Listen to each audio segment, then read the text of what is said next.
Good day, everyone. So today I will be discussing perpetuity, one of the important topics in mathematics of investment. So before we begin, let me ask you a question. If someone promised to give you 1,000 every year forever, how much would that be worth today? Although the payments continue forever, the amount you need today is actually finite. So this idea is what we call perpetuity. So throughout this discussion, we will learn what perpetuities are, their different types, their formulas, and how to solve problems involving them. So for our learning objectives, at the end of this lesson, you should be able to first define and explain the basic concepts of perpetuity, including its characteristics, payment, timing, and interest rates. So second is to distinguish the four types of perpetuities based on when payments are made and whether the payment period is the same as the compounding period. And finally, solve financial problems involving perpetuities using appropriate formulas. So what is a perpetuity? A perpetuity is an annuity where equal payments continue forever. Unlike an ordinary annuity which ends after a certain number of payments, a perpetuity has no ending date. So examples include scholarship funds, trust funds, and certain preferred stocks that continuously provide payments. So the relationship among the payment, interest rate, and present value allows us to calculate how much money is needed today to sustain these payments forever. So why does a perpetuity have a finite present value? So at first, this idea sounds strange. So how can payment that continues forever have only a limited value today? So the answer lies in the time value of money. Money today is more valuable than money received in the future because today's money can earn interest. So as payments occur further into the future, their present values became smaller and smaller. Eventually, those future payments contribute almost nothing to today's value. So that is why an infinite stream of payments still has a finite present value. So we have here fundamental concepts of perpetuity. So before solving perpetuity problems, we must understand two important concepts. First is the present value. So this is the amount that must be invested today so it can generate payments forever. So its value depends on our four factors: the payment amount, the interest rate, and how often interest is compounded, and when the payments are made. And the second one is the periodic payment. So this refers to the amount received every payment period. So payments may be made annually, semi-annually, quarterly, monthly, or bi-monthly. So another fundamental concept is the interest rate. So when the annual interest rate is compounded several times a year, we compute the periodic interest rate using the formula I equals to J divided by M, where J is the nominal annual rate and M is the number of compounding periods. So next is the timing of payments. If payments are made at the end of every period, it is called an ordinary perpetuity. While if payments are made at the beginning of every period, it is called a perpetuity due. And lastly, perpetuities may either be simple or general. So when we say a simple perpetuity means the payment interval matches the compounding period, while a general perpetuity means they are different. So now let's proceed to ordinary simple perpetuity. So our first type is the ordinary simple perpetuity. This consists of equal payments made at the end of each payment period forever. So the word ordinary means payments occur at the end of every period. And the word simple means that the payment interval and the interest conversion period are the same. So for example, if payments are monthly and interest is also compounded monthly, then it is in an ordinary simple perpetuity. So this type of perpetuity is based on the time value of money. So although payments continue forever, each future payment is discounted back to the present. So payments that occur far into the future contribute very little to today's value. So we must remember these important ideas. Future payments are worth less than present payments. So and each payment is discounted. So as payments move further into the future, their present values became smaller. So therefore, the total present value remains infinite. Now, for the formula of the present value of an ordinary simple perpetuity is P equals to R divided by I, where P is the present value, or A sub P is the present value, R is the periodic payment, and I is the periodic interest rate.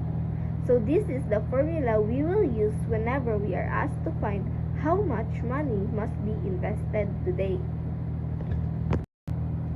So we have here a first example. So a university wants to provide a scholarship worth 50,000 every year forever. So the investment earns 5% annually. So, for the solution, we have a given of R equals to 50,000, I equals to 5% or 0.05. So, using the formula P equals R divided by I, then we substitute the values. It becomes P equals to 50,000 divided by 0.05. And this gives us 1 million pesos. So therefore, the university must invest 1 million today to provide 50,000 every year forever. Now let's proceed to the example 2. Suppose 2,500,000 is invested at 6% annually. We are asked to find the yearly payment forever. So using the formula R equals pi times I, then we substitute the values. It becomes R equals to 2,500,000 multiplied by I, which is 0.06, and the answer is 150,000. So therefore, the fund can pay 150,000 every year forever. So a perpetuity due is a type of perpetuity in which equal periodic payments are made forever, with the first payment occurring immediately or at the beginning of the first payment period. So we must remember that a perpetuity due has unequal periodic payments, and its payments continue forever, and its first payment is made immediately or in the beginning of the first period.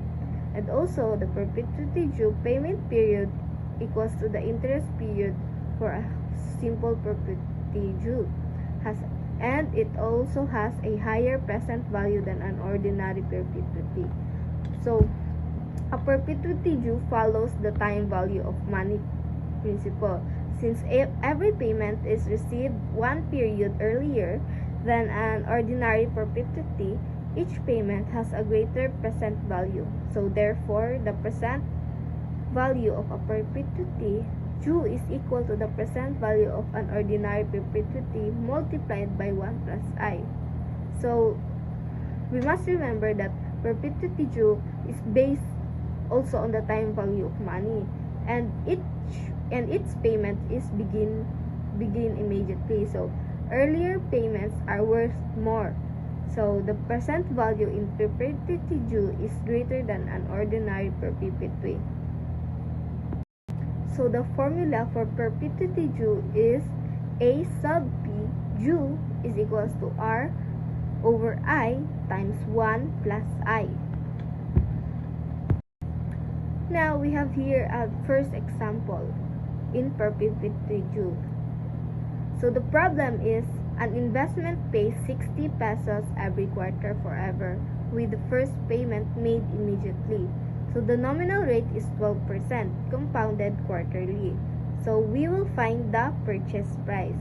So we have the given R, which is the 60 pesos, J, or the nominal rate, which is the 12%, and M, which is the compounding period, is equals to 4. So first is we find the periodic interest rate. So using the I is equals to J over M, we substitute the values. Then our periodic interest rate is 0.03.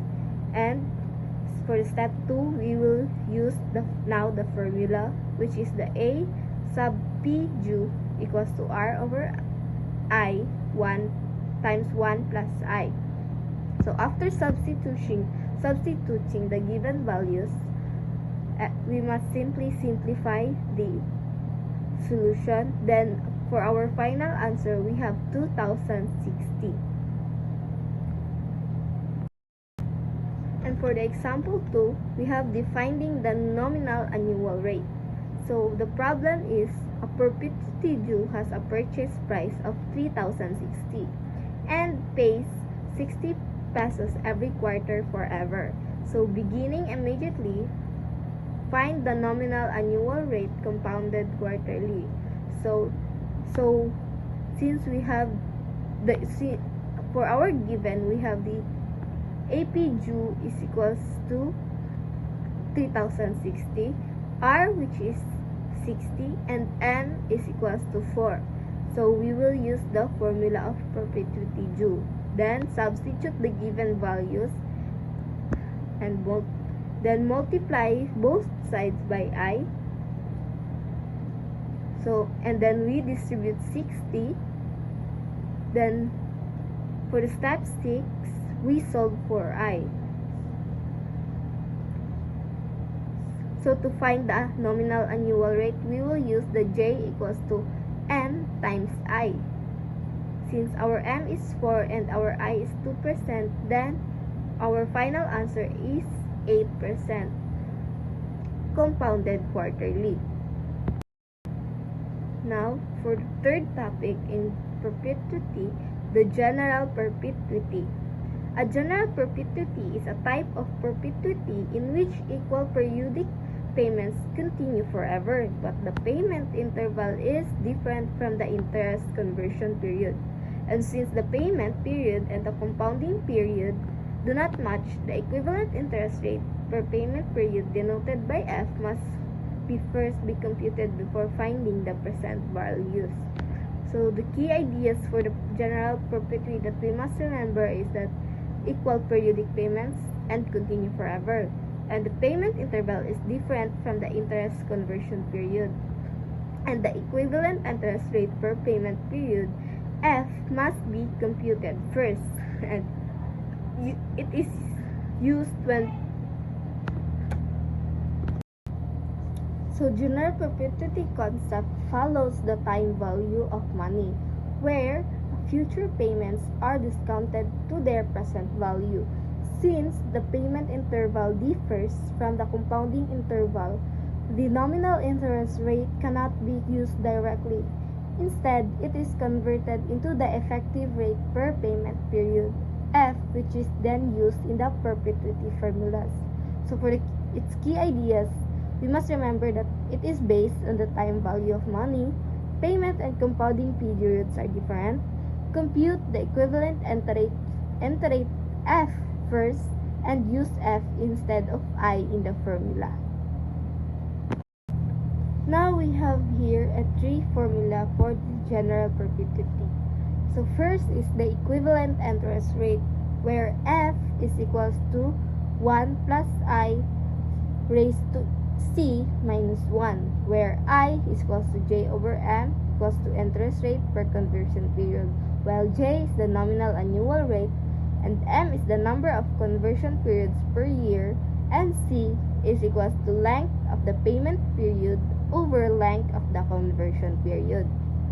So for the second formula is the percent value of a general perpetuity. So A sub PC is equals to R over F. So you can notice we use F instead of I. And next is the percent value of a general perpetuity due. So for its general perpetuity due, we use the A sub P due times C is equals to R over F times quantity of 1 plus F. So you can notice that instead of I, we use F. So A sub PC represents the percent value of an ordinary general perpetuity, while A sub P due C is equals to percent value of a general perpetuity due, while R is the periodic payment and F is the equivalent interest rate per payment period. Now we have here in first example for general perpetuity due. So the problem is an endowment pays 63,200 every 2 months forever. With the first payment made immediately, the fund earns 8% nominal interest compounded semi-annually. So find the initial amount required.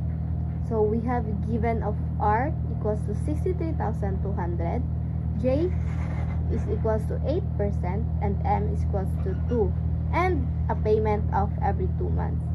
So first is we compute the interest rate per conversion period. So we use I is equals to J over M. That give us 0.04. And next, for the step 2, we compute the C.